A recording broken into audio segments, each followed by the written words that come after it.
Hey guys, welcome to this video, and in this video I'm going to tell you about the 10 cool things that you can do with Samsung Galaxy J7 Pro. So I've got the phone here, let's go ahead and let's do it. So the number one thing that you can do with this phone is the blue light filter, which is getting more and more common in a lot of phones nowadays, and more companies are introducing this feature into their phones.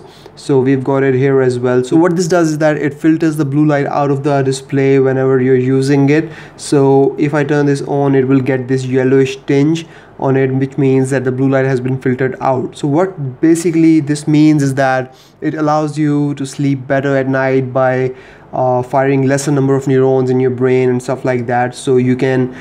So if you're using your phone at night, you can simply turn on this blue light filter and go ahead and use your phone, and it will not affect your sleep and it will not affect your eyes.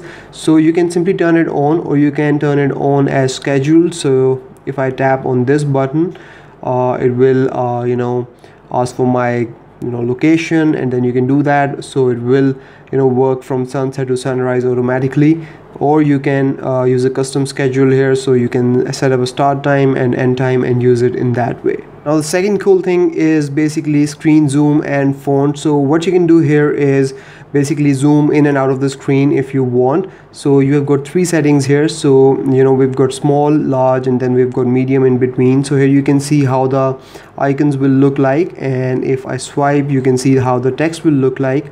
So if I go large, so you can see that you can see less information on screen. If I go medium, a little bit more information is available now, and if I go small, a lot of information is available. So you can choose between these three options.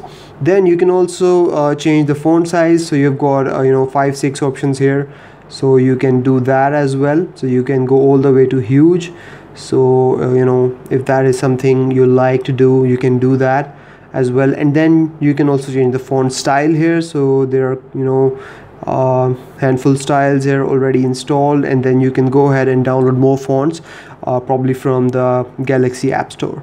Now let's talk about the third really cool feature here, and that is home screen settings.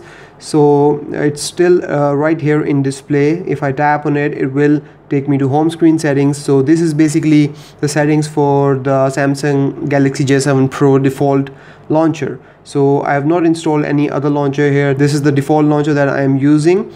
So you can see here. Now its settings are available in display. So go in home screen settings, and here you can basically change the home screen layout. You can go to home and app screen, so you will get an app drawer and a home screen.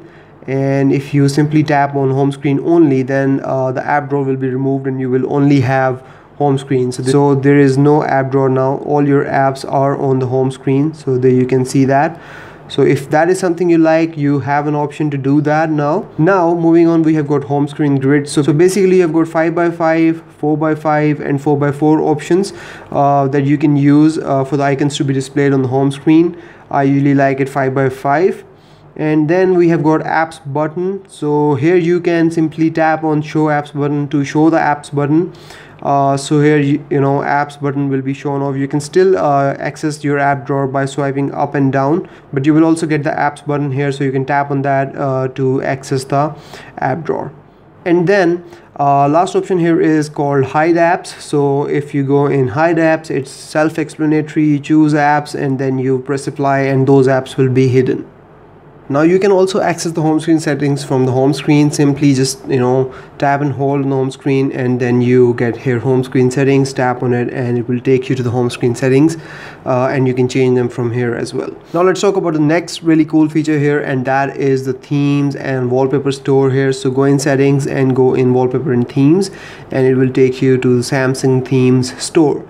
So here you can see that you've got quite a lot of options. You can download tons of wallpapers from here, and if you go in themes, you will be able to download a lot of themes here as well. So you can do that, and then you can search for more themes if you want. And then we have got icon packs here as well. So if you want to give your phone that distinct look, make it your own, you can download these wallpapers, themes and icons from this store, and give your phone your own distinct style.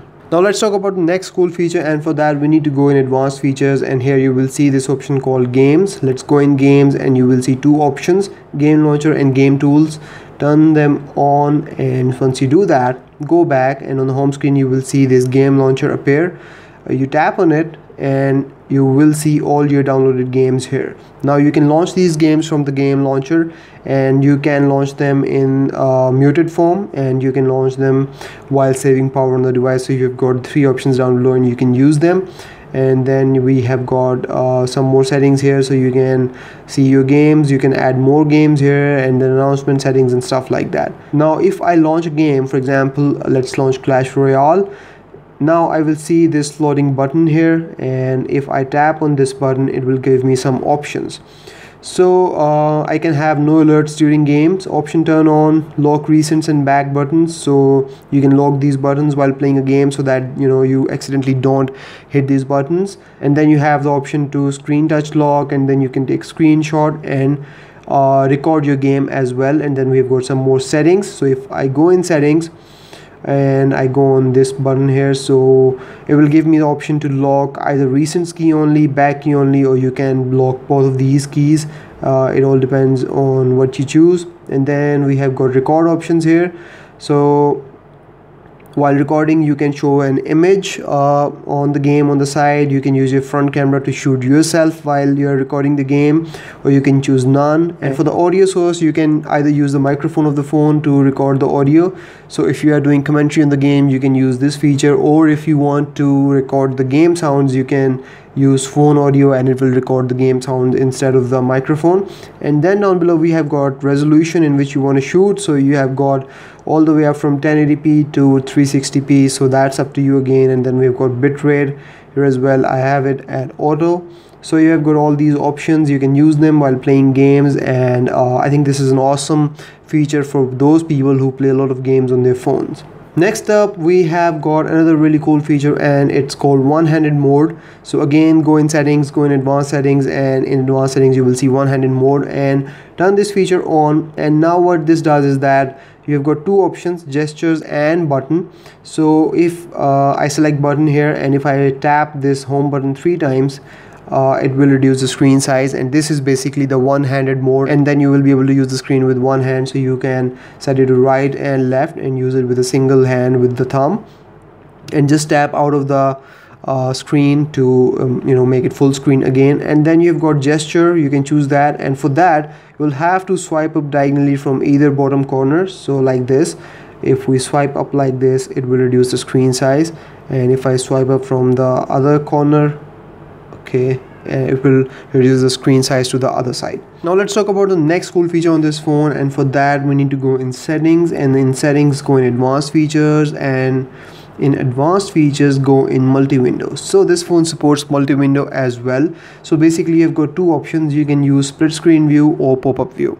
So we can turn on both of these options, and once we've done that, we can simply press and hold the recents button to launch the split screen view, and then we can launch 2 apps side by side. Now we can tap this button in the middle here to use the pop-up action and reshuffle the app. So if I tap this button, it will pop up the Chrome into a separate window like this, so I can move it around and I can minimize it, so it will float in in this icon that can that you can float on the screen and do anything else that you want to do. So whenever I tap on it, I can use this app and then I can close it. Another way you can do this is by simply pressing the recents button, and all the apps that you see this icon here, they support multi-window, so you can launch these apps side by side. So let's launch 2 apps side by side. Let's launch Chrome, and with Chrome let's launch settings. So again, you have got 2 apps side by side. Now if I press the home button here, both apps will close and they will go in the notification panel, so both the apps are minimized. Now if I need to launch both the apps side by side, again all I have to do is tap on this button here and it will launch the apps side by side. Now I can simply turn off this feature by pressing and holding the recents button again, and there you go, it will be closed. Now the next feature here we have is pop-up view action. So if we turn on this feature, we can use supported apps in a floating window. So this is the settings app that we are in right now. So this supports the pop-up view action. So all you have to do is swipe down from the upper right or left corner like this, and it will reduce the screen size. Okay, it takes practice and you will have to try a couple of times to get it right. So there we go. and now the settings app has been reduced into this floating window, and you can use it around, and then you can change the size as well like this, and then you can simply tap on this button to minimize it, and then you can launch another app. For example, let's launch camera here, and then you can minimize camera as well. Let's do it from this side now, and there you go. The camera app is now minimized, and then you can take photos, then do whatever you want to do, and then you can minimize it as well. And if you tap on this button, you will have all your minimized apps right here. So there are quite a few apps that support this. Let's go ahead in messages, and let's do this with messages. So you'll really have to practice on this feature if you are planning on using it a lot. So now you've got 3 apps, so you can use quite a lot of apps in this way all at the same time. So there you go. Right now I've got 3 apps. You can launch 4, 5, 6 apps like this, and use them all side by side at the same time. Now we have got a dual messenger on this phone as well, which means that you can use 2 WhatsApps or 2 Facebooks or 2 Vibers or 2 Skypes on the same phone. And to access this feature, you have to go in settings, and in settings go in advanced features, and go all the way down, and you will see dual messenger here. Now all the apps that you have installed on your phone, they will appear here if they support this feature. So right now Facebook supports it, WhatsApp supports it, and Skype supports it, because these are the only 3 apps that I have installed on this phone. If you have Viber or anything else downloaded on your phone, and if it supports this feature, it will also appear here, and then you can use it. Now I'm already using WhatsApp. Let me show you. So I have got WhatsApp here. I'm using it already. Now if I want to use another WhatsApp with a separate number, I can use dual messenger feature on this phone and do that as well. So let's go in here and tap on it, and it will ask me if you want to install the second WhatsApp app. Let's tap on install, and it will turn on the dual messenger and install another WhatsApp in the phone. And there we go. This is on now. And if I go back, I'll see another WhatsApp here. Okay, so there we go. This is the default WhatsApp, and this is the second WhatsApp with this weird icon appearing on its side. So if I tap on it, you will see that I have got the option to agree and continue and register it with another number on this phone. So remember, this is a dual SIM phone. You have got 2 SIM cards. You can use them side by side, so you can use WhatsApp on both those numbers, and use 2 WhatsApp on this phone side by side. So that's pretty cool. Now let's talk about this always on display that Samsung Galaxy J7 Pro has acquired from Samsung Galaxy S8, and see how this works. So for that, we need to go in settings, and in settings go in lock screen and security, and in lock screen and security you will see this feature called always on display.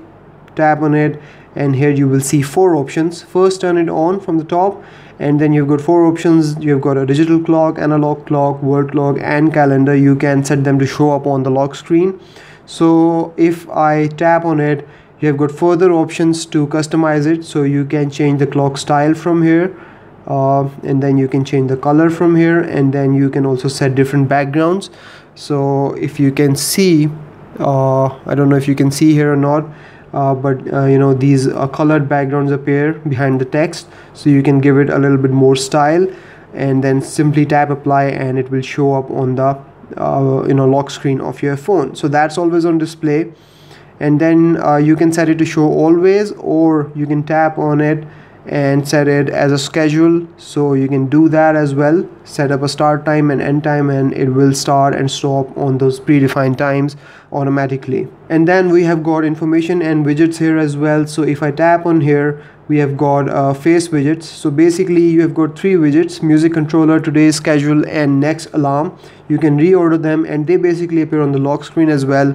So if I lock my phone, so I can double tap on it, and I get these arrows. So if I tap on them, it will take me those widgets that I've just shown you in the settings. So we have got a music controller, we have got a calendar here, and then we have got next alarm. You can reshuffle them from the settings as well. Now let's talk about the last cool feature, and this is also one of the most important features on Galaxy devices nowadays.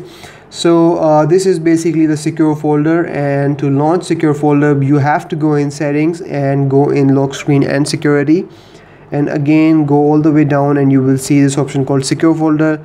Tap here, and it will tell you about the secure folder. So basically what secure folder is, it's a place, it's a it's a separate account on your phone where you can hide your files, you can hide your apps, you can hide your pictures, videos and documents and whatever you want. So let's go through the setup quickly, and then it will ask you if you want to add patron, pin or password lock along with the fingerprint lock. So I prefer patron, and then simply turn on this option here, fingerprints, so they will be added automatically. Press next, and then it will ask you for the patron. Let's give it a patron, and there you go, it's creating the secure folder now. So there we have it guys, our secure folder is right here. So we have got some pre-installed apps here, galleries here, calendar, contact, email, my file, Samsung Notes, internet and camera. So we have got 8 apps already here. You can add more apps here, you can add files, you can edit these apps, and then you can lock it, and then you can go in settings. So in settings you can set up the lock type, auto lock, secure folder, so it will lock automatically each time you leave the app. Notifications and displays, so you can choose what type of notification from the secure folder shows up on the lock screen and how much information you want to show, or if you want caller IDs to show up as well, and then you can set it to show the secure folder in the app drawer or not. And then we have got information shown, Samsung Pass, and then we have got separate settings for apps, accounts, keyboard and input, data usage, backup and restore, uninstall. So all these settings are for the secure folder and apps that you have got in the secure folder. If you make any changes in these settings here, they will only be limited to the secure folder and will not affect the rest of the phone or rest of the settings on your phone at all. So you can do that. And how this basically works is that you can go in the gallery, and right now you can see that I've got no photos here because I haven't added any photos in the secure folder, but I can go in the camera in the secure folder and take a photo and go back and go in gallery, and now this photo will appear here. Now what I can do is I can go back, go out of the secure folder, go in my normal gallery, and in gallery I can go here, and then I can simply tap on this 3-dot menu, and I've got this option here to move it to secure folder. So if I do that, it will be moved to the secure folder. So there we go, now this photo is gone. Now let's go to the secure folder and take a look if the photo is present there or not. So go in gallery and go back, and there you go, I've got a photo here. Now if you want to remove it from the secure folder and send it back to the main gallery app, all you have to do is go in 3-dot menu and move out of secure folder, tap on this button, and it will be moved out of the secure folder. So this is how secure folder works. So that's about it guys. Those were the 10 really extremely cool features of Samsung Galaxy J7 Pro. If you have any questions regarding this phone, hit me up in the comment section, or you can catch me up on Twitter as well. I'll see you in the next video guys. Till then, take care. Bye bye.